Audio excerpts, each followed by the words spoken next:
All right, guys, we're ready to go. Let's go ahead and welcome everybody to the CoNNect.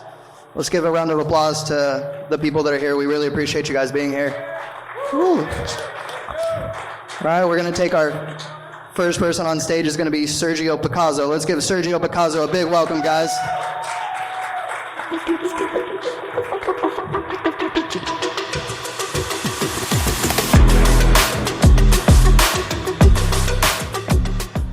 Well, first off, guys, thank you for your patience. I know Sacramento grows heat, but not that much heat. I was not expecting that, so thank you for your patience. Thank you to our panelists for flying out here. Appreciate you guys. First up to the stage, with the CEO of Scynce Lighting, Nick Pastushan.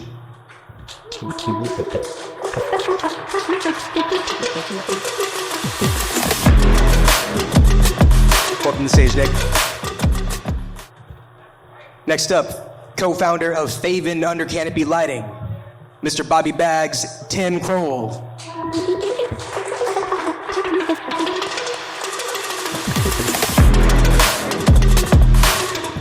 And substitution for Alex Gerard from Fohse, Mike.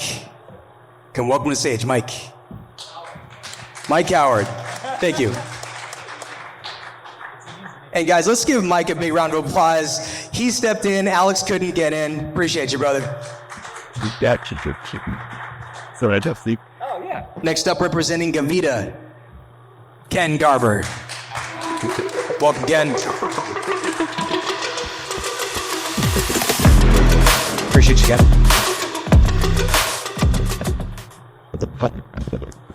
Representing Bios Lighting, Patrick Kamphaus.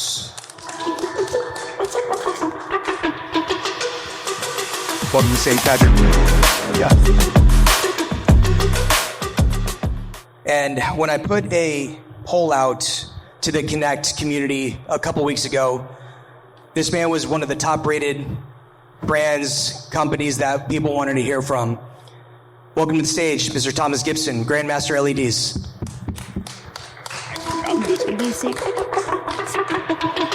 And thank you all. Welcome to Light Wars. We're here. You guys made it through. We're not going anywhere. The fires are still raging. Went to go talk to the fire marshal. They said that we will be able to get out eventually.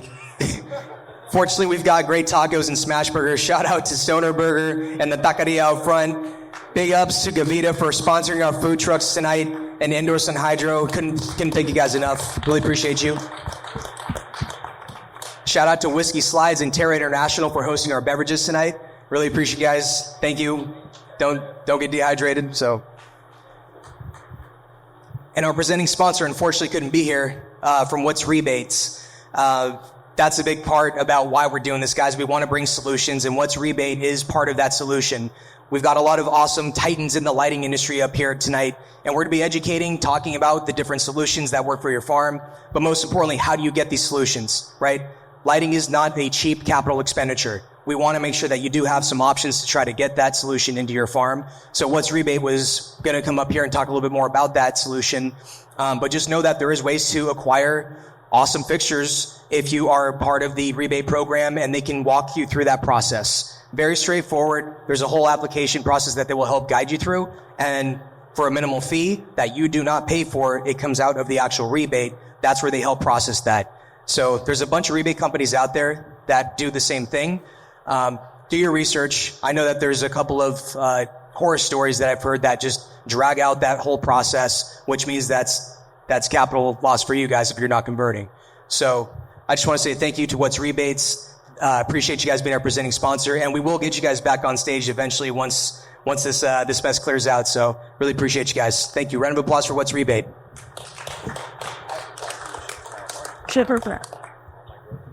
So the purpose of this panel, guys, is to have a respectful debate.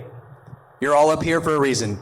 The industry recognizes you guys as leaders in the cannabis space. We have awesome solutions to talk about.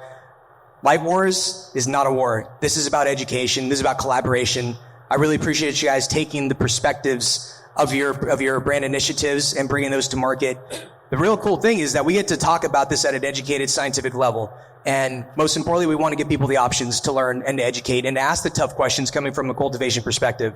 We got some killers in the room tonight, so I really appreciate you guys being here. I know that this is unforeseen circumstances, but we're still here tonight, and I really appreciate you guys' patience. Real much love. Indoor Sun Hydro and team, I can't thank you guys enough for making this thing happen and being a part of the solution with us. So thank you guys. Quick round of applause for Indoor Sun Hydro, please.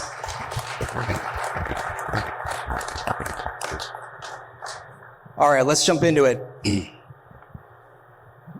So one of the main things that we want to discuss tonight is, next slide, please. So these are just some driving topics here, and I'll go ahead and read them off for you guys. Primarily, I know you guys have seen how these conversations work. I know, Tim, you've been a part of a few of these panels. We want to encourage just banter between you guys in a challenging way, but we want to understand perspective, right?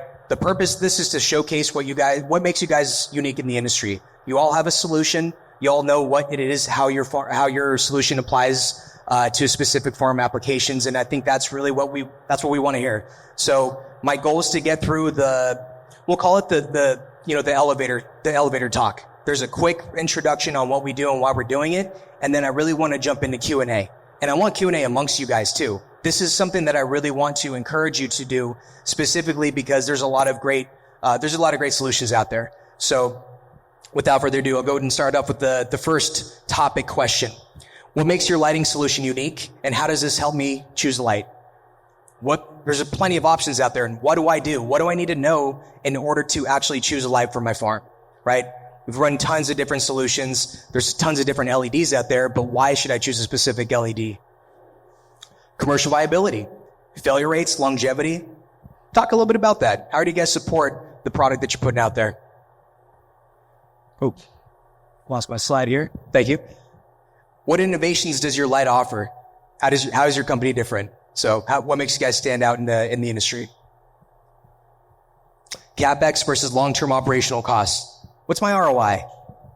That's a big one, guys. If you don't have a specific game plan for trying to understand what that capital expenditure is going to cost and how soon you can start to apply that return, I mean, we all know that we want to try to grow more efficiently. That's one of the biggest things. And actually going over to Europe this year, at Green Tech conference in Amsterdam, that was one of the biggest takeaways, that traditional agriculture is focused on efficiency. Well, that's not quite the case here in cannabis. It doesn't really matter if you grow efficiently, if you grow boof. It's all about quality first. And thank you. If you can't grow quality, no one's going to buy it, or your price point is going to suffer dramatically. So we want to know what the balance of that is from efficiency, yes, but how does your solution actually drive a more quality-driven perspective, which I understand yield is a byproduct of quality.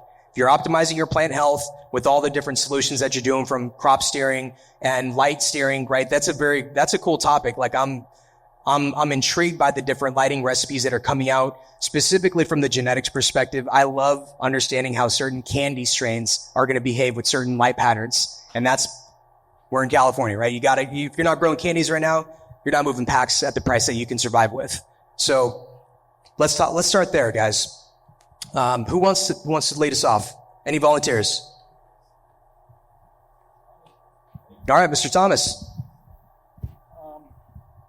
Okay, well, first of all, my name's Thomas Gibson. I'm the founder of Grandmaster LEDs. I've been in this industry... A little bit closer to your chin, right here. Oh, sorry. I've been in this industry since I was 14 years old. I'm 44 now. It's a passion. I originally got into this to make money, but developed a love for the plant, just like everybody else, and I believe in honor and respect. So when it comes to lighting, I really think that spectrum tuning is the future. We've tried all different types we've developed over 30 lights and tried all different things. And I had a crop last year where we grew with 3 different spectrums, and we got 3 different results when it was the same clone. After that crop, we started redesigning our lights and discontinuing other ones just to move forward, because we could see that it's truly the future. When buying a light, I feel like you should be comparing a couple different things when you're looking at different companies. You get efficacy. One of the biggest factors with efficacy is the diodes that you use and the drivers that they use. So you can go by the diode count is a huge thing.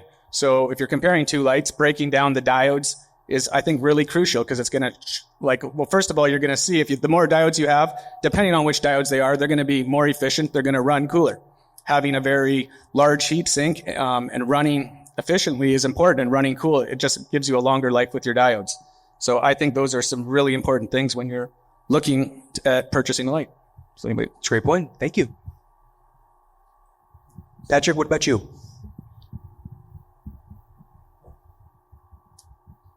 Yeah, so I'm here with BIOS Lighting, and BIOS has been Close to your around, chin button right here. BIOS has been around for close to 10 years now. And the innovation they brought was underdriving the diodes and bringing the broad spectrum to market. In the early days, when before that it was just your purple UFO pucks. So yeah, they were able to figure out how to use those diodes in a way that made them efficient and give them the longevity and get the intensity to actually produce the quality cannabis crop. Great. Thank you. How about you, Ken? Ken Garver with Gavita. I love the discussion about how hard you're driving the diodes. If you guys are out looking to buy LED fixtures, I recommend that being one of the first questions you ask or research of the manufacturer. And to use that as a perspective, it's measured in milliamps, right? And it's how hard you drive that diode. So you may have a 1 watt diode. You're not going to power it at 1 watt. If you did, you're going to very, very quickly burn it out or run to its end of lamp life. So when you run a lower milliamp, the softer you drive that diode, the higher the efficacy of the diode itself. So say if you were to power that diode at 1 watt and say it made 100 lumens per watt, just for easy math. Now, if you underdrive that diode and now you're only powering it at a half a watt, but at that point it's producing 75 lumens per watt. While that may be less than the top driven 100 to 1 watt ratio, if you're only powering it at a half watt, you're underdriving the diode, you're not stressing it, and you're putting out a higher lumen per watt value. So that is really the thoughts behind underdriven diodes and having them last longer. Is ultimately what you don't want to happen is you don't want to cook your phosphor by overdriving the diodes and color shift. The unit may still be making light, but you're making light in the wrong spectrum that you started with. Then you're constantly chasing your other results. You're like, why is the weight off on this crop versus prior harvest? And you think it's other inputs when really it could be something like spectral shift because you've cooked diodes.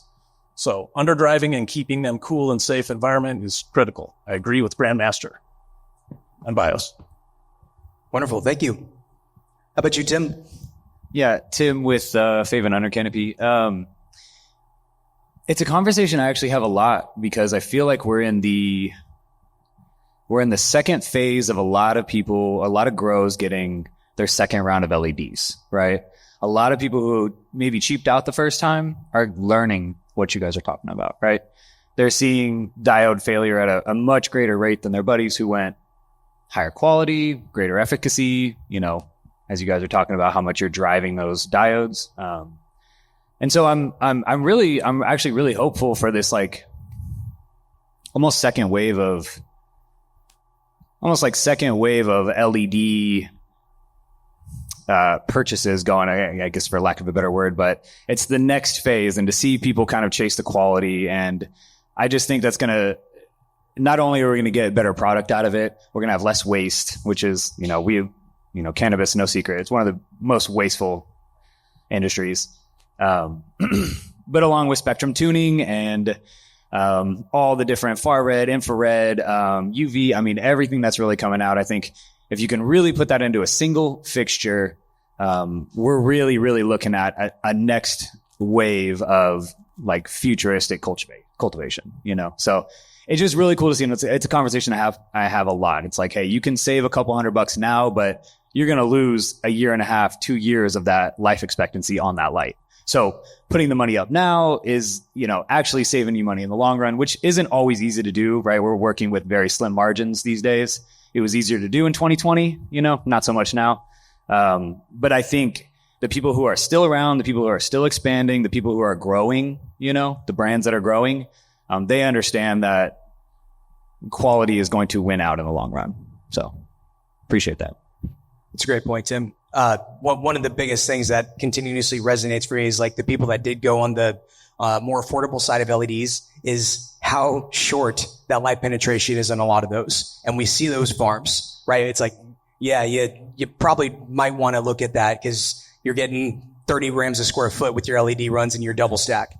So yeah, and the photo bleaching being another one of like the cheap diodes, of like the photo bleaching above a certain, intensity, and that intensity being lower than a lot other of the other fixtures, so. Yeah, and I think it's around like 500 micromoles of 660 or plus red when you start actually photo bleaching on some strains that are more predisposed to photo bleaching. So every genetic's going to be a little bit different, but the majority of them, those are the thresholds where they're thought to photo bleach, is right around 500 micromoles of 660 NM or higher. So if you have certain cultivars, and I've seen it, I don't know if you guys have seen it, but Absolutely. More strains that are more purple dominant or anthocyanin dominant seem to photo bleach a little bit sooner than the rest of them. So if you see strains being hit with too high intensity, look for your purple dominant strains first, show you those values. Yeah, I believe like a lot of people have gone down the wrong route where they've compromised their spectrums by adding too much 660 nanometer in it. And when you add a bunch of 660, it actually suppresses the green. It suppresses everything when you do it. And I definitely think that is an issue. Like in the early, like in 2020, I kind of feel like it was more of an efficiency war. And, but now it's about diversity and quality. I think that the quality that HPS puts out is undeniable. I'm a single-ended HPS person, and I've done it for years, and we've just grown serious quality with it. And that's why we actually developed the very first LED light that can match an HPS spectrum with the same ratios of blue, green, red, and far red. And we've been seeing really good results with it. That's something that, you had asked us to kind of say something that makes you stick out from other people. One thing about our company too, with our spectrum tuning lights, we have the most diversity when it comes to cool white and warm white channels. So it just gives you the ability to make more spectrums. And so like I definitely have seen a lot of other people, like I said, that went in the wrong direction, where I feel like they are just trying to have a high micromoles per joule, which is the efficacy of your light.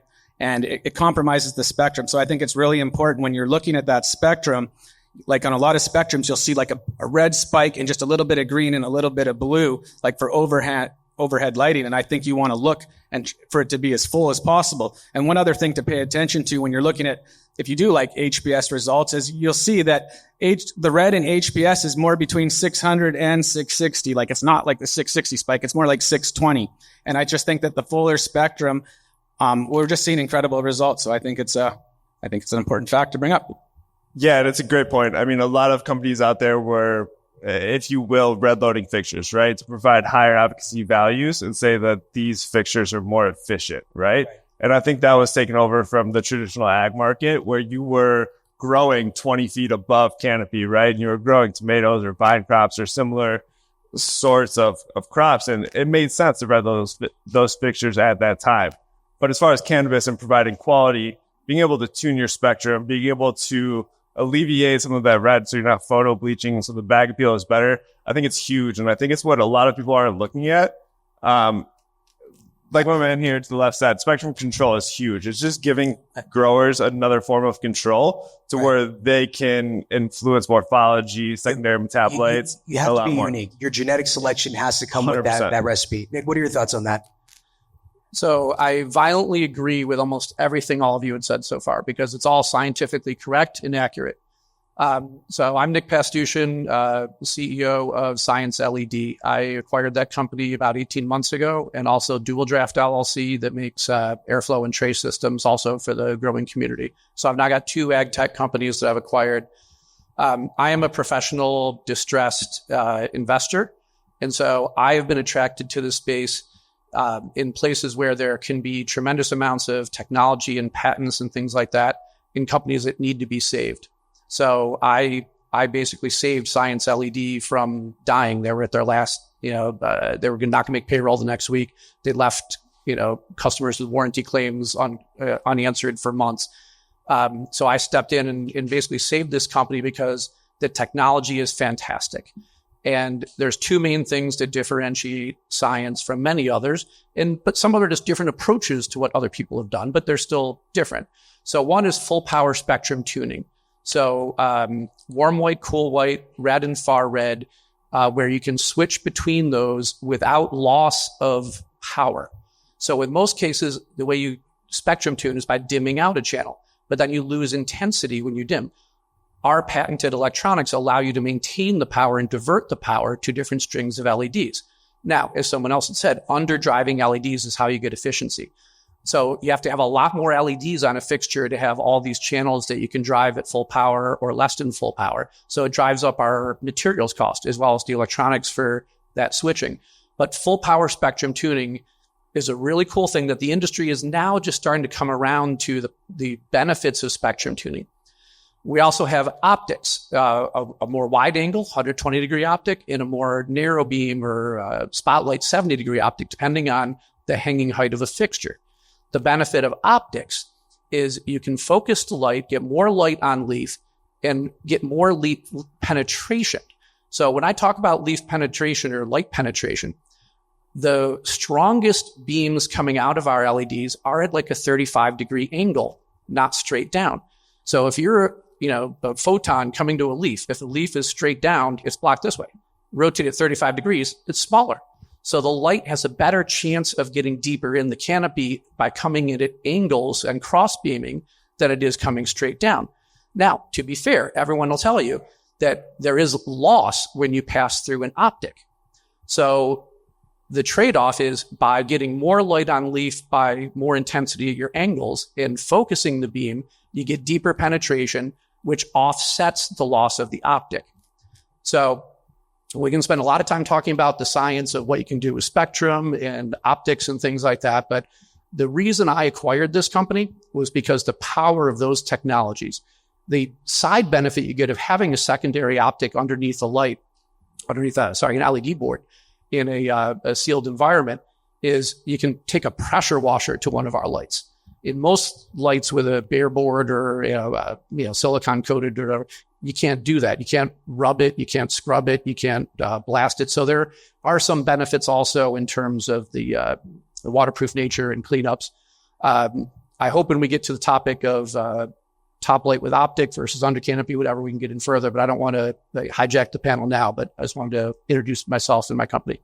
Amazing. I also wanted to just give you some credit, Scynce LED some credit, because they kind of paved the way for spectrum tuning. And like you said, I think you brought up a good point about having full wattage spectrum tuning, because there's a lot of spectrum tuning that really isn't full wattage. They have a bunch of channels, but they only have a very small wattage. So the diversity is way less and it can be super deceiving. But you guys have an awesome utility patent. For us to get around that, we had to have a higher wattage light. No, it's okay. No, but on the flip side of that, having a higher wattage light, like a lot of people get confused about having a 1500 watt light. Like I can't see any reason to ever really go over 750 to 800 watts in a 5x5 area. But what happens though, when you have the higher wattage, one of the craziest bonuses are rebates. Like I know you brought up about that, and we're alliance members with like literally every utility company. So a lot of places go by, they don't even have a wattage. They have no limit of square footage per wattage. So you can have 1500 watts per light and receive the rebate as if it's a full 1500 watts, which means in a lot of cases, you're getting the lights completely free, which is insane. And you guys brought up a lot of great points. Overdriving the diodes is a huge thing, and we see longevity in the fixture if you don't overdrive those diodes, right? Fohse has been kind of at the forefront of making sure you don't do that. We have a 1500 watt fixture, which you just kind of alluded to. It's great with rebates. You don't have to overdrive the diodes, right? You don't have to run this fixture at 100%. If you run it at 70%, you're running it cool. You're not overdriving those diodes. And that warranty is 5 years, but that fixture is probably going to last you far longer than that. So I think that's where we separate from the competitors. We brought up optics too. We've had optics on our lights. You said it was waterproof, right? Our lights boast an IP67 rating, so they can actually be submerged, right? I think your lights are similar IP ratings. I think we're 66. So there's a YouTube video of our You'll founder get putting there it one day. underwater. Yeah. I don't recommend it. Don't sit in a swimming pool with your daughter in it with not- a it's not powering up light. necessary, That's right? what he did in the video, but don't do that. That's stupid. It shows that they can take their industrial fixtures, right? They can take power washing, like you kind of alluded to. These fixtures can be cleaned and easily remediated after the end of every cycle. So I think that's extremely advantageous. Our fixtures, we're talking about spectrum change as well. We've got 7 different spectral options. So when growers are looking at being able to control their crop, having that spectral tunability is huge. And I think we're all kind of chiming in the same thing, and we're all doing it in a little different way. But I think that's where the industry is headed. Oh no, I was just going to say I agree with that, and I think it's in like with ours with the 1500 watts, the extra wattage is for diversity. So it's like in a lot of cases people are only using 650 watts in their area. Like when you have a lot of people can get really confused by a uniformity map when they see it because it's done in a tent and it's just not fair. They really should be, to be fair to every company, even companies that aren't here, even companies that don't even have as efficient lights. When you have one per every 4x4, the uniformity is going to be pretty damn good all the way across until you have one on the map. If you're driving, well, let's just say if you're hitting a minimum of 2.6 to 2.7 micromoles per joule, it's going to be really good all the way across. So I would like to propose another topic that we might all violently agree on, which is that getting more light deeper in the canopy, the lower 2/3 of the canopy, is powering the photosynthetic engine of the plant the best. So there are different ways to accomplish that mission. So you can do it with under canopy lighting, because if your top lighting isn't getting you enough PPFD deeper in the canopy, then under canopy is an ideal supplement. Now, there's trade-offs to that, because now you have to pay for the CapEx cost of 2 lights, and you have the cleaning and turnover issues of having another light they have to perhaps remove or whatever in between for turnovers. But fundamentally, you're addressing the correct problem, which is getting more light to the lower canopy. You can do the brute force approach. I was literally talking to a grower earlier today who told me, we put our HBSs and pack them together and run 1400 ppfd, and that's how we get those secondary and tertiary bud sites to develop fully. Okay. I could say the same thing about a 1500 watt fixture. It's just the brute force approach. An optic has loss, but fully acknowledged, right? That's physics. However, by getting powerful light at angles, you have a better chance of getting it deeper in the canopy. So if you were to only have a top light fixture, you would want one with an optic to get more light deeper in the canopy and let those lower buds fully develop. No approach is wrong. They all got trade-offs, but it's fundamentally about getting more power to the lower 2/3 of the canopy. If I can chime in here, and that's a great point. I think Fohse is one of the only LED companies has come out with modular light bars. You were talking about getting light down into your canopy, cross-section, cross-lighting. Our light bars actually swivel. So you can throw those up to, I think it's about a 30-degree swivel. So if you're trying to hit your adjacent row and hit your lowers a little bit more, you can increase the micromole intensity towards 3 feet down in your canopy from the adjacent rows pretty easily with that swivel technique. And I think what sets Fohse apart is we're one of the only light companies who offers that swivel. So it actually opens up the footprint that you can run these lights on. If you can get a 1500 rebate or a 1500 watt light for rebates, right? It might not be advantageous to run that in a 4x4, right? But if you can swivel out those light bars and extend that footprint a little bit and even hit your adjacent rows, it's advantageous, right? Getting more light deeper into your canopy, it's another way to do that. So I think we came out with that, and it's been about 5 years now. So it's just something that sets us apart. Unless you guys don't defoliate, and then none of this shit matters. Yeah, of course. That's a good topic, actually, because I was it goes back on YouTube. I was the first person on YouTube to do the most aggressive leaf strip way before the 3-light guys. And I took so much shit from it. It's kind of funny how attacked I would get about it and saying I don't understand the science. And the reason why I ever did it to begin with, one of my friends had these massive 30-light rooms where there was 24 plants per room. And I think it was a 10-week veg they got. And they were doing side-by-sides where they'd strip one. I'm talking naked, the most aggressive leaf strip you've ever seen in your life, where it's naked and it looks like stems. And they were doing them side by side. And I couldn't believe it. And after I saw 3 crops in a row, how it won every single time in the yield, it's like I started doing it and then I got more and more aggressive with it. And, I had dozens and dozens of series where there would be like up to 50 episodes of one crop where we're just trying to document and show everything. Unfortunately, it all got removed from YouTube. Like there's over 700 and something videos that got removed. But yeah, it's kind of funny. Having a leaf strip it's a really good point about getting light down in there. It's Nick, right? Yeah. I was going to say, so with the optics, what kind of loss did you trade off? Because we did quite a bit of R&D with that, and we were seeing like around a 4% loss. It depends on which optic you're talking about and, whether you're looking straight down or to the edges, but it can be as much as 10%. So, if you're looking at a pure efficacy number, which is only measured at the light, the photons coming out of the fixture, not what's at the leaf, you will find an optic light will underperform a light without an optic fairly significantly. 100%. But relatively, probably 10%. And sometimes worse, but so when you say outperform, are you saying out yield or have a better uniformity map? Both. So uniformity, of course, does matter, right? You want to have a nice uniform canopy.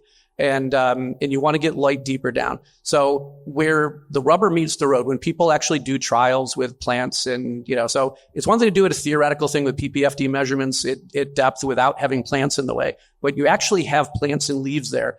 That's where the rubber meets the road.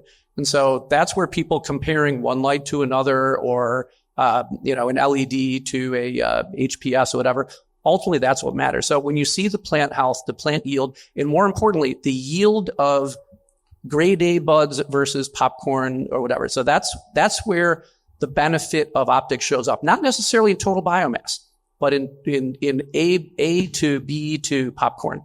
See, I'm going to have to push back on the uniformity thing. The only reason why I say that is because I haven't seen any ones that have optics that have the same type of uniformity that we've made without. Like we've made lights that have 100 ppfd from the middle to the very far corner if you test without any optics. We put our models to yours, or you know what? We could do rooms side by side. Yeah, it depends on how you measure that at too, right? Fixtures with optics and without optics, if you measure them in a photosphere, you're going to get higher efficacy without optics, right? Because there's a light loss between that polycarbonate lens or whatever you guys use, right? Any light going through another object, there's going to be light loss associated with that. Absolutely. But I have one of your guys' documented on video too. With it. Let's go. Yeah. No, at the end of the day, if you're focalizing that light and it goes from 180 degree throw without optics to 120 degree throw and you lose 4%, well, yeah, you might have a higher efficacy when you test, but you might have a higher PPFD to your canopy 3 field for the canopy with those optics versus without optics. So more light on leaf is what we measure. So efficacy is a great tool that applies to all lights, whether it be for cannabis or anything else, but it's not the best measure of light on leaf. I'm not talking about efficacy. I'm talking about usable PPFD. So like measured at the leaf. Yeah, exactly. Well, measured at the leaf or on a map on the ground, it'd be the same thing, right? So I'm just talking about usable PPFD because light's a good point. Like you can have a crazy efficient light that's like ridiculously efficient and looks good with the number, but then you look at the actual PAR map and it will be like 1300 in the middle and 400 in the very far corner. Yeah, that's horrendous. I actually saw one of the other vendors out there that had the little device that goes around the room, and they showed a example where they'd done and measured the PPFD around it. It was a HPS room, and the hot spots were so bright and the cold spots were so bad, just within a room, not in corners. Yes. But it's like, oh my God, that's like the worst light map I've ever seen in my life. Yes, exactly. Yeah. All LEDs have optics at the quantum well level. Thank you very much. Okay, I'm talking about secondary. Should we go into optics? Like this is a good talk, right? Like greenhouse fixtures with optics versus indoor with optics versus efficacy. What do you guys think? What are you trying to get as far as efficacy for indoor fixtures versus greenhouse? And is there a difference? Well, I think with greenhouse, it's like when I first got into it, our very first greenhouse light, we made a way fuller spectrum than it should be just because I just listened to other people. I hadn't done the work myself of making a light with red and blue and then testing when the outside light fills in everything else. So when you're, for greenhouse lighting, I don't think it's nearly as important to have a full spectrum because you have the outside light. Yeah. It's much harder to design a greenhouse light because of the natural heat from a glass wall high ceiling. I mean, these fixtures are exposed to 40 degrees Celsius temperatures. Gavita manufactures a lot of greenhouse lighting over in the Netherlands. We know the market very well. It's definitely not the same market as what we deal with on CEA. Tim, curious, what's your thoughts on this within the greenhouse environment, right? Like how does under canopy lighting, knowing that that's the top light challenge, how does under canopy lighting be a solution for that? Yeah, intercanopy was first introduced, I think, by Phillips about 20, 25 years ago for peppers and tomatoes, right, which are huge vine crops. A lot of blurple. I tested those right across the street at Alien Labs.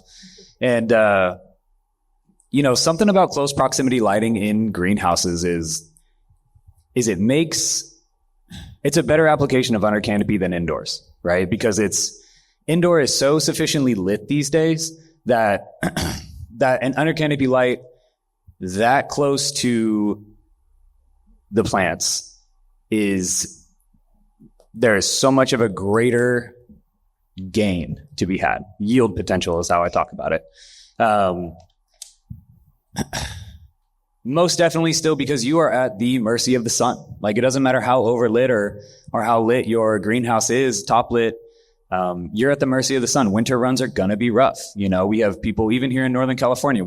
Sacramento is one of the sunniest places on earth, and people around here still struggle. Like, the greenhouses still struggle in the winter. So, under canopy lighting is best applied in a greenhouse, to be honest.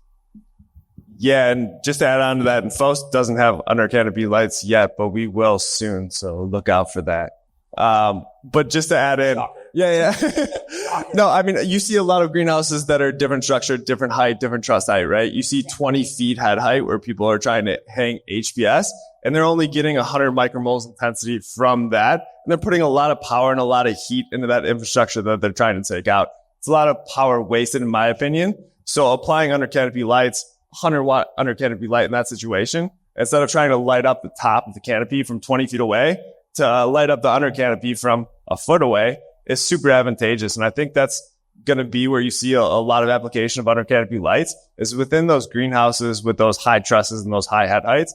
I think it's super advantageous from a power standpoint and from a cost standpoint. That's where you'll see a lot of these deployed. Like you said, it's huge. Indoor is lit right now, right? And there's advantage to under canopy lighting in indoors, but I think the best ROI comes from greenhouse for under canopy lighting.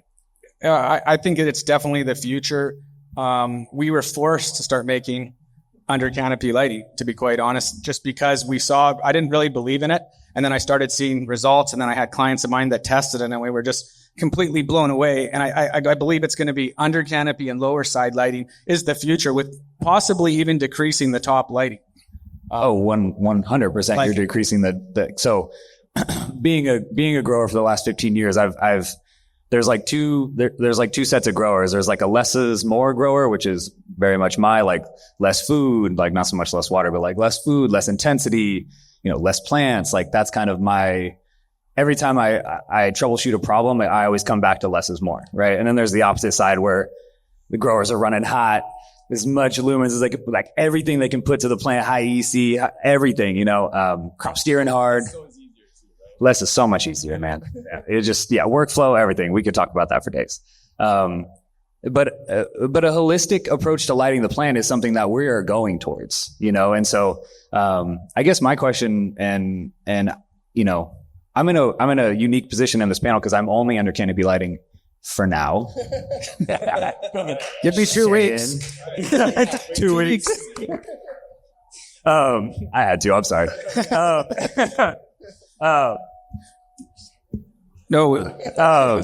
Anyway, is just more of a holistic approach, right? And what's gonna happen? What are we gonna what PPFs are we really gonna be chasing at top, at middle, at low, right? And I've got kind of my gauge, and the growers that we've worked with and our testers have they're very much along the same allegiance as that. But it's going to be really cool to see how we push the plant in which ways, because not only does lighting the lower side of the plant give us more yield and all these benefits, color, right?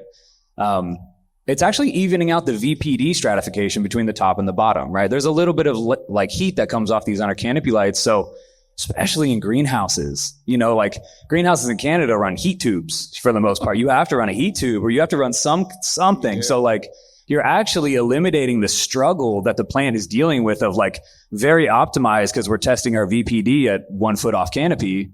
And then what's your VPD 6 inches off the soil or the substrate, So, and a lot of times it's very cold, it's very damp, right? And the plant is really struggling. It's not optimized. So, eliminating that VPD stratification and really like from an environmental standpoint, and then also how holistic you can light that plant is really like how evenly you can light that plant is really like, that's really my goal. And I'm a HPS, I've been growing HPS for a long time.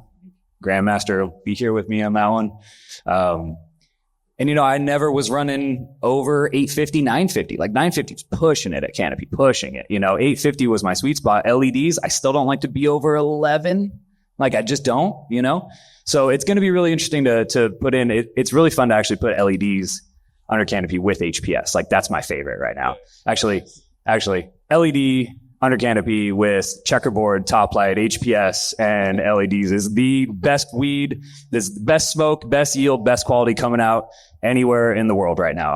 I'll put my name on that. But yeah, the evenly, being evenly lit is gonna be, it's gonna be cool because like you guys have 1500 watt fixtures. What the heck are you gonna do with all that wattage? Well, it's for the diversity. Like you're breaking it down in each, like, yeah, you're only gonna have, it's 1500 watts, but it can do almost any spectrum at like 700 watts. It's kind of how it is.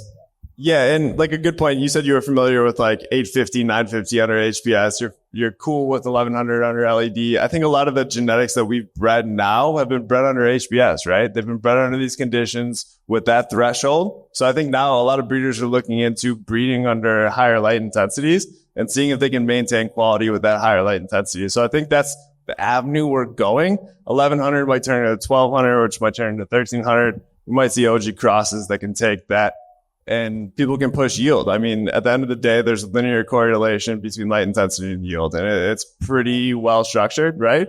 So it's just finding these genetics and then adapting them to get the quality and maintaining that, right? So I think we're all in the same race to get to that point, whether it's spectrum tuning, whether it's intercanopy lighting. I think we're all looking to maintain quality while pushing yields at those higher thresholds. And speaking of mixing and matching, you mentioned there. So what we found sometimes is that somebody might have already made the investment in a, maybe a cheaper, fixed spectrum light, and it's not doing everything they need, but it's a sunk cost.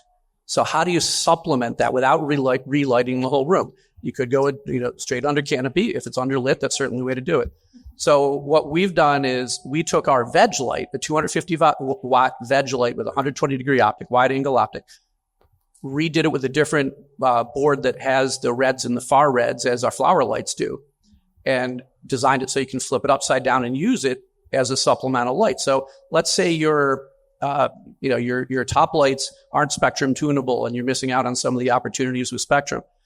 By only adding a few under canopy lights that have full spectrum control, you can supplement those without having to relight your entire room. So a lower capital cost to get the incremental spectrum or spectrum control that you didn't have before. That's a great point. We actually made booster bars. So if anybody had like a light and they were kind of missing something out of it, they could add it to it. So like we have a 730 nanometer booster bar, a 660 booster bar, a 2200 Kelvin one, and an 8000 Kelvin one. So if you feel like your light is too red, you can add some blue. If your light's too blue, you can add some red. It's just something if your light, like, cause a lot of times I've had someone where they tell me they have a light and I think there's nothing wrong with the light. The only thing that I personally thought that was wrong, it was missing far red or the ability to control far red. So instead of having to buy a whole new light, you can buy like a 60 watt 2-bar fixture and just add it and have your far red controlled independently, which I think is super beneficial. By the way, like when I first launched Grandmaster LEDs, we only had 2 lights with far red in it, and we started seeing tons of people doing testing, and then we recertified everything and added far red into it because we saw the benefits from it. Here. I have a question because I'm fascinated by the IPM application of far red and deep far red. Can you touch a little bit more about that? There is no application from using far red or or deep red. But you're talking about the tarantula predator is what you're talking about. So I'll basically break into the story. In 2012, there was an abandoned utility patent that we came across, and it had some really interesting stuff, and we followed it. Then we found somebody else that kind of followed it, that put us right on the right lead. And then we developed a light that we started treating to use as a pesticide. And the results were actually mind-blowing, and they break every single rule of growing that I've experienced my whole life. So first of all, we're having these insane tests where if anybody that follows me on Instagram, it's Grandmaster level, and you probably would see me, I'd make these posts, I'd be like, does anybody have spider mites? Do you have thrips? I want thrips. I will pay you for them. And for like months, I was getting thrips and spider mites from all over the place, and we were introducing them. When we first started, there were 4 people that started with me, and there was a lab that actually participated in this where they had 4 lights and everybody else had 4 lights with 4 different tints, and we were introducing mites and thrips. And when we first were introducing spider mites, the first thing we tested out was on spider mites, and we were conclusively beating them. In 7 days, introducing anywhere from 4 to 7 mites, they were gone. So at this point, we had actually thought we have a solution for spider mites. Then we started introducing thrips, and we weren't beating them, but on one test we beat them. But when I had to firsthand test everything myself. So then I started doing it myself, and like on a larger room with 6 lights, and we weren't beating them, but we were beating them by about 98%. And when I say 98%, in the top 30 plus inches in the canopy, there was no thrip damage. You can't hide thrip damage. It looks like a speckle. I'm sure anybody that's a grower knows what it is. And I considered it immunity, even though they weren't dead yet. And then we started to try to use it because, well, first of all, UVC has the highest efficacy for the ability to stress out your plant. UVC starts at 100 to 280, then UVB is 280 to 315, and UVA is 315 to 400. So the lower you go, the more dangerous it is. Like UVC can cause cancer. Anyways, well, we started to decide to try to stress out the plant by doing 2 15-minute treatments.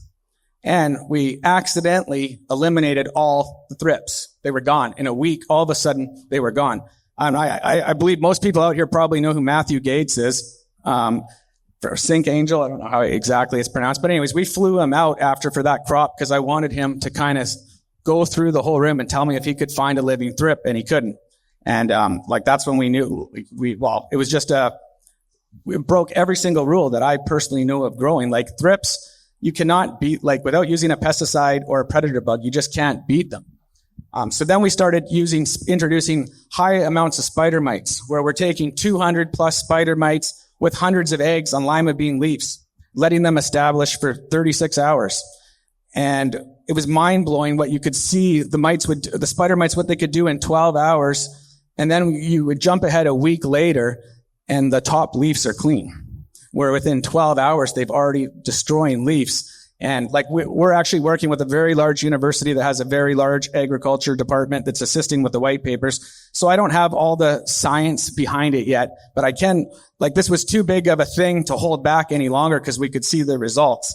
But we definitely know that, we run the light in the middle of darkness. And I know people go, oh, that would wake up the plant, but it's not enough wattage to actually wake up the plants, and the bugs are attracted to it. And it's a game changer. I believe in 2 years from now, anybody that's growing in the industry will be using them because it gives you the ultimate defense against bugs, powdery mildew. It helps with microbials. And it also can you can use it to stress your plant to get higher THC and terpenes. Yeah, the application possibilities are huge. The one thing I want to remind all the growers out there is if you guys are using supplemental UVC or anything like that, make sure growers aren't present. Make sure you're not looking at the light. Oh, be away from it, please. It's a gnarly light. It can do some damage. So let's do some research on it and let's make sure it's viable before we put it in our fixtures. Oh, it's the very first EPA registered pesticide light in the United States. We went through a great deal of just our manual and our directions on everything. We're recommending that you have it on a separate dedicated line with a timer that has a light on it at your door. And right at your door, you do not enter if the light is on. Keep in mind, you can't see UVC, and 254 nanometers changes your DNA. Google's your friend here. You don't want to be around this. Yes, definitely. it's not that exact wavelength, but UVC can cause cancer, and it absolutely can, and you do not want to be exposed. And that's why we've got over a year and a half of using it for 15 minutes a day, like just on testing on all different types of crops. Flora Farm, his name's Heston on Instagram. It's Flora Farm. He was one of the people that participated with it. He had actually really good results with the fungus gnats. Well, the fungus gnats in his room disappeared. I haven't personally tested them. So like, even though we've had positive results on doing something, until I personally tested and I can put my name and certify stamp behind it, I just am not saying that we're not going to advertise that it's effective, but there is pretty great potential. There could be huge application for it, right? And I think what people need to understand is it is dangerous, but at the same time, like during noon or 1 or 2 p.m., that's when UVC actually comes through, right? That's why they say stay out in the sun during those certain times, because it could actually cause damage. I think it's actually blocked. You might be right. I'm just spitballing here, but I think that's actually time that it does come through small amounts, but yeah, from the most part, from my understanding, it's blocked, but I could be wrong on that. Yeah, UV lighting during the dark period for a short bit has been proven to have IPM benefits. And we did look at trying to introduce UV into the dual draft system. So to actually treat the air as it comes in before it comes up to the plants inside that pressurized tray. So there is a lot of work going around in IPM. Lighting is a secondary part of that. And I know some people have looked at having some UV as part of their spectrums, because there is still a little bit of photosynthetic potential within part of the UV spectrum, but IPM is a different spectrum than that. Yeah, there's photosynthetic potential, and there's also stressors that can cause increase in secondary metabolites, right? But the question is like application, duration, how to use it. And then obviously different genetics are going to react differently, right? So some will increase secondary metabolites, some will decrease in yields, right? Depending on the application of what UV and what duration. So I think right now we're on the cusp of kind of what the science is providing us. Yeah, and it's something to keep an eye on for sure. That's one we've been just kind of passively watching and waiting to see if the science backs adding some portion of UV to the spectrums. Because with ours, if you go to the blue heavy spectrum, you actually touch out a little UV. So the question is that enough, or do you need to go further? And frankly, the jury's out. I believe that even without UV, just the ability to add blue is going to be huge for increasing THC and terpenes. We've already seen direct evidence of it. Yeah, it's depending on when during the flowering cycle you apply the blue.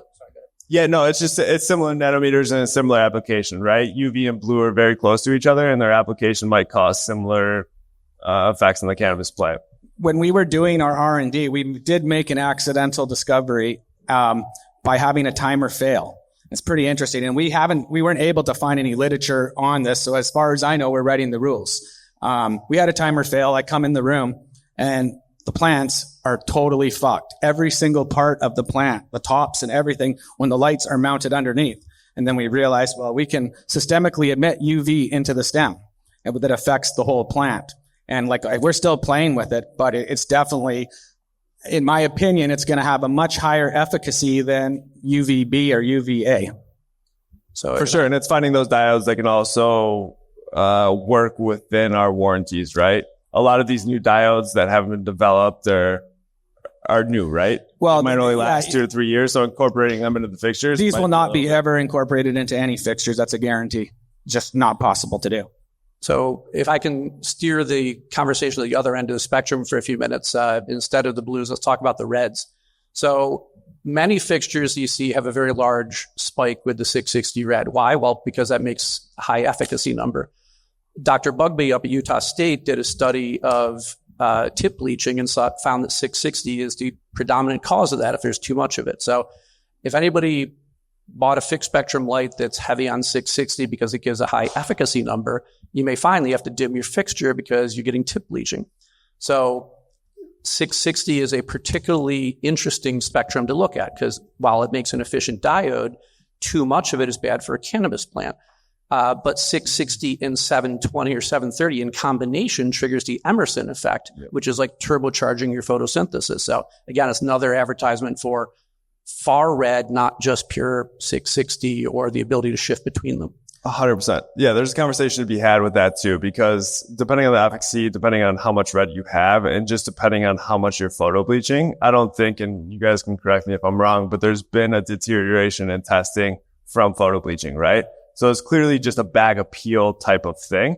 So from what I've seen, as far as incorporating red 660 or higher into your production, you're going to see higher anthocyanin production. You're going to see higher ripening qualities.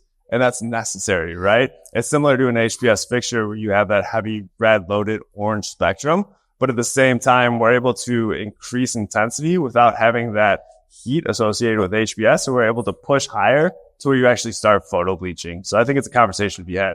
Yeah, I think that it's like when you have a certain amount of red, it's important to have around roughly at least 30% green with it. And it's essential. And that's where I feel like a lot of people are falling short.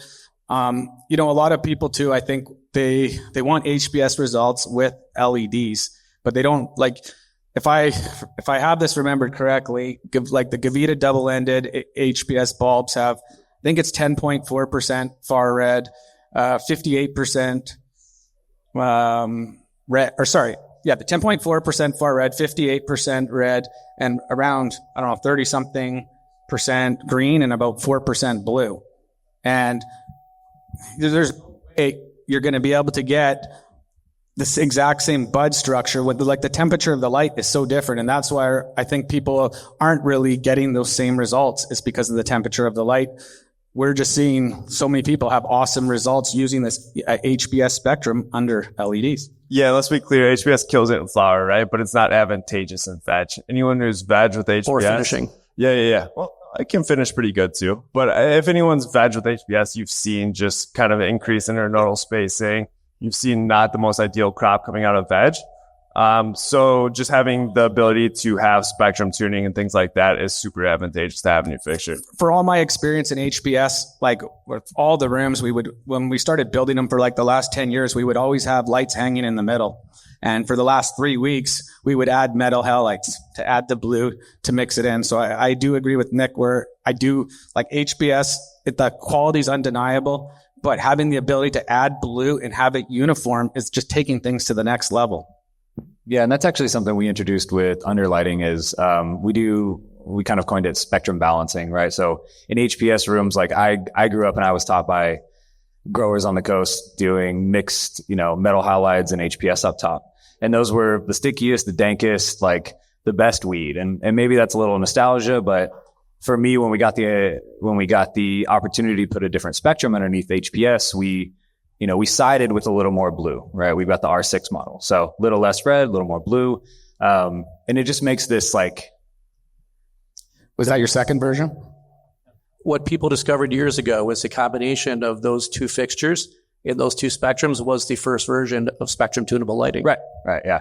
So this kind of gives growers, as you mentioned earlier, like adding the single bar if their LEDs were lacking something, right? So this allows growers to kind of add a little bit more. And the best call I get, like under canopy is going to give you more yield. It's going to give you more quality. It's going to give you more purple. But the best call I get is like week 6, I'll get a grower for the first run he's having on Favens. And he's like, why does my room reek? He's like, I've been growing this genetic for X amount of years, months, whatever it is. And they're like, it is the stick. It's like, it's just dank. Like I can smell it as soon as I open the door. And it really just comes to that balance, right? And so, we're really proud of being able to introduce that to the HPS rooms. And then conversely, like, we kind of went over like cheap diodes and the white diodes, kind of the overloading of white diodes. And, we did the opposite is we introduced a way redder spectrum under LEDs. And so we've got the R8. And so it really balances out because I myself as a grower competing here in Sacramento, one of the most competitive, most mature cannabis, most mature cannabis markets in the world, we have to have color, right? And so it is much more difficult for me to pull color under LEDs. Doesn't matter because I grow with all of your LEDs, except for you, Grandmaster. I need some. Right. Right. So basically, I'm in a unique position because Faven's run with all of these gentlemen's lights up here. I need a lighter too, Grandmaster, please. Thank you, sir. Done. It was a pleasure to meet you today. But yeah, so what we did is we just introduced a farther red spectrum. And And man, it just makes it so much easier to pull that color that you absolutely need to compete in any market. You know, any market needs purple. I was in Berlin last month with Sergio, and they were like, if it's purple, it's 5,000. If it's kind of green, it's 4,000, which is great. But, you know, so anyway, so the spectrum balancing was something we were, we're very proud of that we were able to introduce. But again, this is like a cheaper version of replacing all your fixtures with spectrum tuning. Spectral tuning sounds like a wonderful solution until you actually try to implement it. It's like mixing your nutrients without looking at your dosage rates. There's a lot of guesswork that comes into play. And unfortunately, it's like the effects of something like misdosing. It's like steering a barge. By the time you figure it out, it's gone wrong. You're past it. I do believe spectral tuning is the future, but I believe that there has to be genetic mapping that follows this. Otherwise, it just opens up too much control. I've seen growers do it. I've walked into grows and guys turn their red way up just to see what happens. And I'm like, well, what are you doing? Like, this isn't how it's done, but dude, they can't control themselves. You guys have all probably done it yourself. Yeah, it's not only genetic mapping, right? It's just having those presets associated with what that spectrum can do. We all know that an increase of blue it's gonna be more vegetative. I know, right? but they all go too far. All of them. Sure. That's why we have spring, summer, and autumn in our fixtures, right? It's gonna have a higher concentration of blue. You're gonna start decreasing in blue, increasing in your red and far red. And then when you reach autumn, you're gonna really hammer that 660 and that 720 red. And then you're going to be able to produce that purple, that anthocyanin in production. So I think it's good to have spectrum tuning within confines, right? That's why we have those 3 spectrum tuning. We're opening it up a little bit with our Pro series, and we're going to have more spectrum tunability as we see the science dictates it, right? We know different things associated with spectrum now based on morphology, and we're incorporating that in our light currently. Yeah, I think one of the biggest things I agree with you, though. You could definitely really screw it up, especially if you have a strong far red channel or a 660. So there is a lot of things that definitely could go wrong there. It definitely can. So, I mean, keep in mind, white is a combination of all colors, right? So a path to take is to find the best possible broad spectrum white you can, build your unit around that. If you do have holes, you supplement with small amounts of the alternate spectrums. 100%. So yeah, we're going to have controllability of our 2700K, our 6500K, our 660NM, our 730NM, our UVA, our blue, and our green. I mean, there's a reason why all of today's fixtures are broad white based and not the purple and blue that you saw 10 years ago. 100%. But dude, anyone who ran blurble lights, like, they still banged, right? You still got good quality out of them, but you couldn't push them too fast, right? If you hit 800 ppfd, you were photo bleaching. I ran LEDs in 2017, and I was photo bleaching under 750 micromoles, 800 micromoles, right? Having that control is good, but within boundaries. And I think that's the cusp of where we're getting at. Is spectrum control is great, right? Within certain confines, to make sure people don't go too crazy.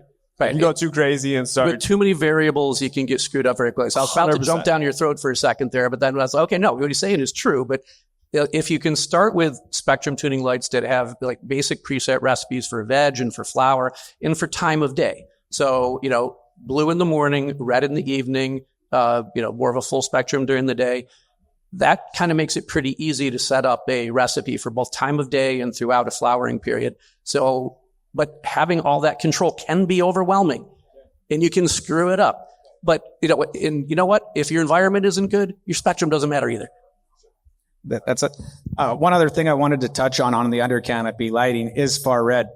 Like, I started off by saying how crucial far red is and how important it is, but is it important on under canopy lighting? And I don't think it really is as important as long as you have like a good ratio of it coming above. And now I was also going to ask you, when you came out with a new model where you added more red and you had obviously really good feedback from it. Did you know, overall, how did you see really good feedback across the board, and that's why you stuck with it? Because you guys went from 60 to 80% red. He's developing an under canopy light, so be careful. He already has it. We already talked. It's done. It's not developed. No, we have 2 models. We have one that, like, if you're an HBS grower, and I tell everybody, like, we have options because all growers are different and all markets are different. Like, it does not, like, we're all sitting up here talking efficacy and all this and what do plants like and blah, blah, blah. Like, it really doesn't matter if nobody buys the weed. So like we really just see it like I give people the option. Faven is here to give you the So option. you have both. I didn't realize. So you do have both options. Yeah. So, and like, it's just, and, you know, I got HPS guys that are like, give me the R8s, dude. I just want red. And I'm like, dude, right on, here you go. Like, it's funny because I started when I was like, cause, you know, my roots are, you know, right across the street here, Alien Labs connected. In 2020, they got, I don't know, ungodly amounts of millions of dollars injected in the 2020 run up. And we had 95% of that went to R&D. So we got to buy every light. We got to test everything, every spectrum, every intensity. And so I was sitting there, kid in a candy store with a credit card, just could do whatever I wanted and test whatever I wanted. So I saw these, you know, spectrums. I'm not exactly a lighting engineer, but I have a bunch of applied in the actual field. And so when we got the ability to kind of like spectrum balance, that was what we kind of went for, you know, was just like, I absolutely love a full, like an HPS top lit room with the R6. I think that is the dankest weed right now. I really do. Like, and you could argue the checkerboard top light, you know, HPS LED, but like, it's just so good. But a lot of people are like, hey, I need it to be more purple. Like I absolutely have to have my LCG, my runts absolutely blacked out top to bottom, you know, and some people can get away like, you know, Blueprint, is a very, you know, prominent brand here in California. They don't grow purple weed.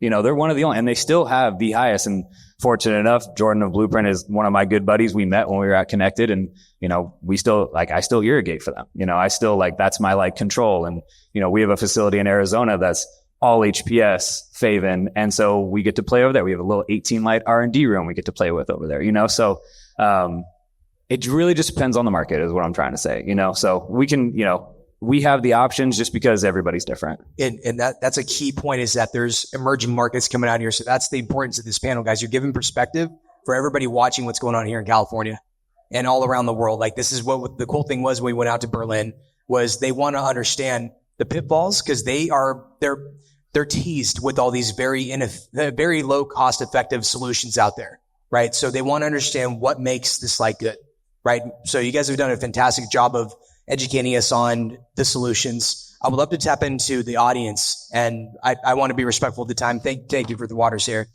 What questions do we have from the audience? If anybody would like to chap in. This light is killing me. Anybody curious? Or you just let these guys go? Oh, Mr. Jones. Yes. Yeah, I was wondering if Tim could take some time to maybe describe the diodes that you use, the specific spectrums. Yeah, I mean, Osram, Samsung, you know, high quality. And like I said before, a lot of my knowledge really comes from applied in the field and what I actually saw using those spectrums. So, a less of a lighting engineer, you know, more of a grower, know what I like in a finished product and how we got there. So it's kind of like a reverse, you know, I didn't like, oh, let's try this. Like, it was more like, this is the product we got. Well, what the heck spectrum was that? And we went back and, you know, lots of R&D and lots of like side by side bags and a lot of really hard conversations over the last 4 years, right? Like really, really like, you got to have a good group of people around you that'll tell you your shit stinks, you know? So, yeah, just really just applied. It's really just been applied, and that's how we kind of landed on our 2 spectrums now. Good question. Thank you. Patrick, out of curiosity, talk to me a little bit about BIOS. Spectrum tunable as well? No, we don't do any spectrum tunable. We tend to keep it simple. Everybody's been up here definitely talking about it, and every customer, every facility, every market has different needs, and you need to find something for them. There are some growers that can take advantage of that ability. I would say that most growers are not going to be able to get that advantage out of there. So our approach is just to keep it simple and just have the static broad spectrum. And that's both to keep it easier on the grower to not make mistakes. But the more simple your engineering of the fixture, the less things to go wrong or the less failures you may have. That's not to say that anyone's up here is going to have big failures or anything, but the more complex the system is, the more things that can go wrong. If everybody could start by raising their hands, I would love to just see warranty years, starting off with 3 years or more warranty. Raise your hand. Keep your hand up if you have a 4-year warranty, 5-year warranty, 6-year warranty,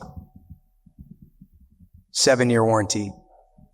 We're backing them for 7 years. 7-year warranty for BIOS. So you built Full 7-year warranty for driver and diodes? for the diodes. Okay. That's what I was just going to say, because we use Inventronics, and they're the best, as far as I'm concerned, they're the best drivers in the world, and they only have a 5-year. I know some do a 7-year, but I just had to make that clear, because that can be a little misleading. Yeah, most of us use the same third-party suppliers for drivers, and that is typically a major failure point. And, with my GE Six Sigma background and root cause analysis and stuff, when I first came into the company, I started looking at failure rates, by product, by year of build, and, by what drivers in, and trying to understand why. We started working with customers that had anybody that had mass failures, and then work with them to understand why. So, trying to see, okay, is it over voltage damage? Was it a lightning strike? Were they using a mechanical contact that's causing a large surge? Putting monitoring equipment into their facility to understand what's causing failures. And we've had great success with that, but that's only been in the last year that we've been able to do that. And so it's given us a tremendous amount of new information that we can put into our next generation of fixtures. We've gone with a modular design where the drivers are user replaceable without pulling the fixture down. So saves a lot of time, a lot of shipping back and forth, especially when we're talking about our large grid lights. All of us will talk about what the shipping cost of that is. And most of us have a quality fixture. It's not a disposable light that you can just ship them a brand new one. I mean, the bill of materials cost is too high. So being able to go to a modular design with our new generation was part of why we addressed that. We're also using drivers that can hold 480 volts for anybody that's using 277, because the UL listing of a 277 volt driver is only plus or minus 10%.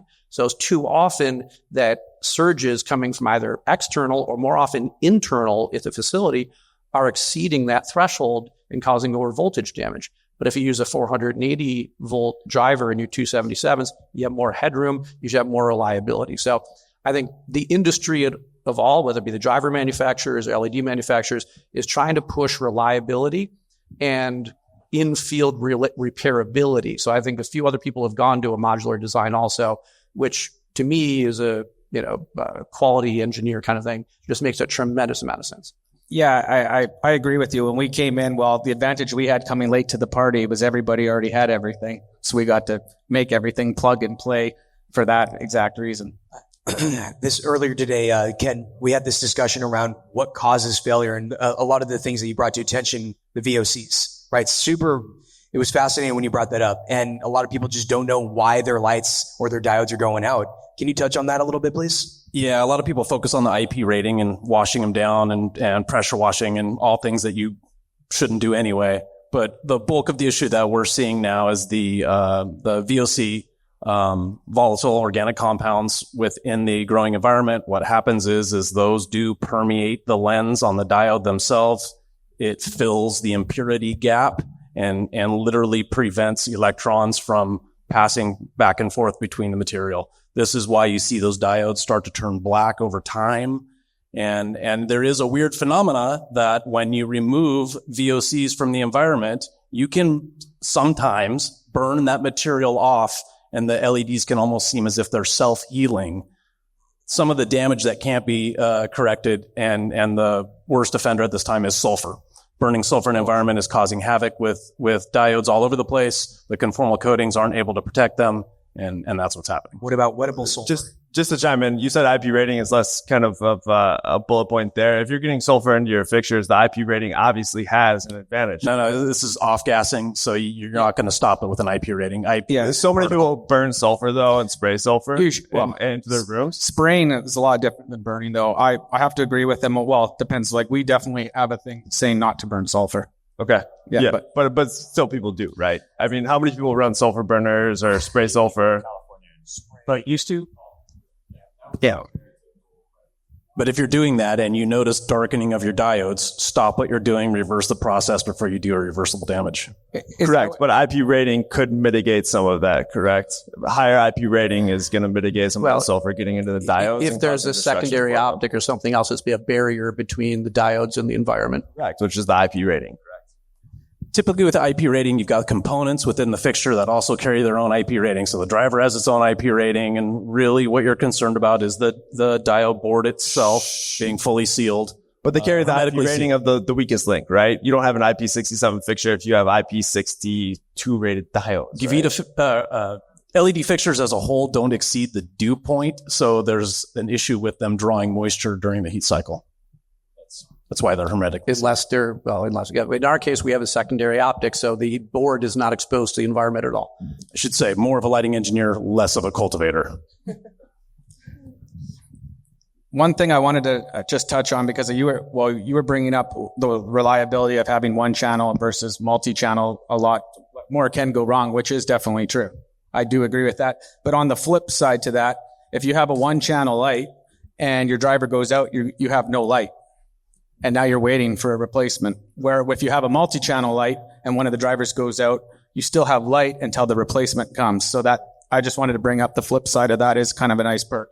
But know that you don't have to have a different color per channel. We have multi-channel drivers and it's all the same color spectrum. Well, I just mean as long as you either have your cool white or warm white on your canopy for 2 days while the light is being sent out, that's a lot better than not having any light. I know, but making it sound like if you had a single channel driver, or if you don't have a adjustable spectrum that you would lose your lights. No, I meant if say for example, if a single channel light, like we have single channel lights too, if a single channel light goes out, there's no light over that spot though.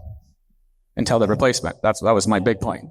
And which, like, it's not as big of a deal on the commercial side, but when you get into smaller tent, people that only have one light, it's like, I've had people say their crop is ruined because they had to wait 4.5 days or 5 days with no light. And I was just bringing that up on the flip side of having the multiple drivers. Guys, this has been an amazing conversation. I want to be respectful of the time. We've probably hit about the hour-and-a-half mark. And I do want to say that we're going to be doing this panel back again in December.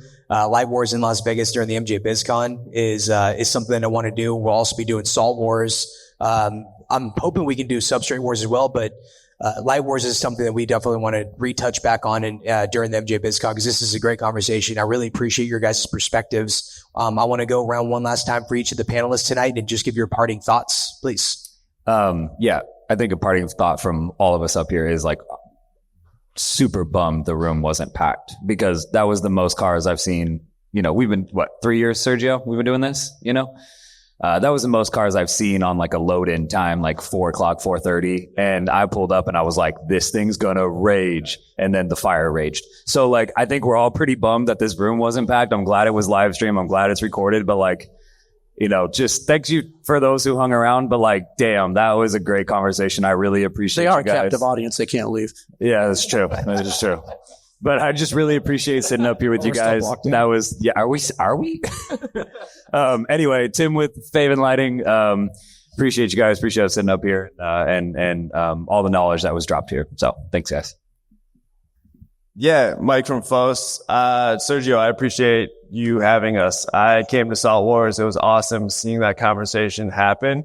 It's awesome to be part of this panel and not compete, but just talk with some of my colleagues and fellow competitors. I've gone to events with Tim where he was speaking and learned from him as well in the past. So it's super cool for me to be on a panel with some of the people that I've learned from in the past.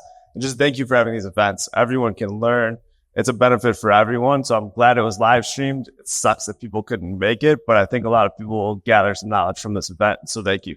Dude, I'm proud of you for stepping up on stage because I know Alex couldn't make it in here, bro. You killed it up here tonight. That's a good job. Well, I'm Thomas Gibson from Grandmaster LEDs. On Instagram, I'm Grandmaster level. I just want to thank everybody. It was kind of challenging getting out here. Yesterday, when flying out, we had an emergency plane landing because they could smell smoke or electrical smoke, and it was crazy. It was quite an experience. I really like Sacramento, though. I think it's pretty beautiful. It reminds me of East Vancouver. It's nice. It's a little hot right now, but besides that, it seems pretty nice and safe. On my last trip here, I stayed in San Francisco, and I didn't do my research. I had never heard of the Tenderloin. And I just stayed like right in the heart of everything. It was like quite an experience, and it was pretty expensive. I was just like, whoa, what is going on here? I thought, well, I'm coming to San Francisco. There's going to be nice fruit and mangoes and all this stuff. And it's like, I'm eating the same fruit salads we have in BC. But anyways, I really appreciate the opportunity to come out, and I'm looking forward to coming next time. Thank you, everybody, for participating. Yeah, I would just echo that appreciation for putting this all together and including us and letting us have this talk and getting the information out to people to help make them make any decisions about the lightings that's best for them. Ken Garver with Gavita. Your lighting nerd knowledge has all increased. My job here is done. Nick Pastushan again from Scynce LED. Thank you, Sergio. Thank you for our captive audience. Apologies to all the people that tried to get here but couldn't because of the fire. But I'm thrilled to be part of this panel. I think this is one of the most science-forward and open and honest discussions about LED engineering choices and things that I've ever been part of. So this is wonderful. I appreciate that, Nick, because you challenged me initially when I was asking you if you wanted to join us up here. So thank you for coming up here, man. Like, this has been really cool. I love this engagement, this banter, this professionalism, guys. Wars is not what we're doing here. This is community over competition. It's tough out there, guys. No one got kicked off.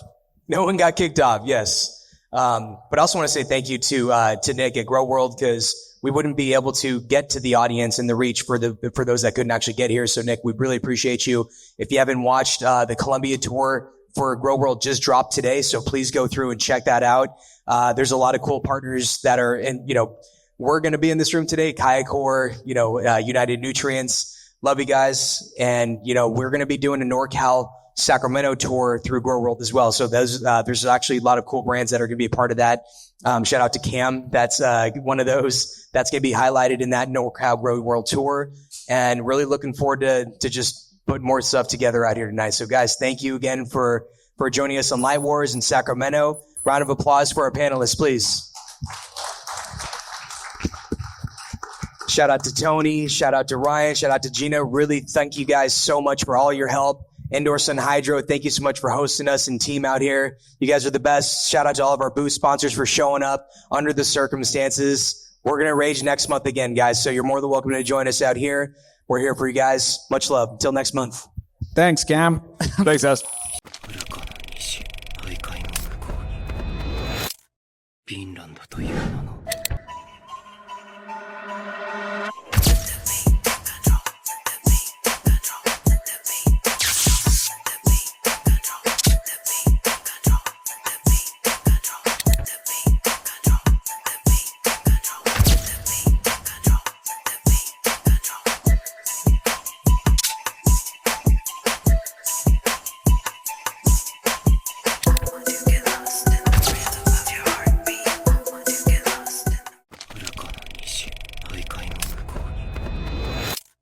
フィンランドという名の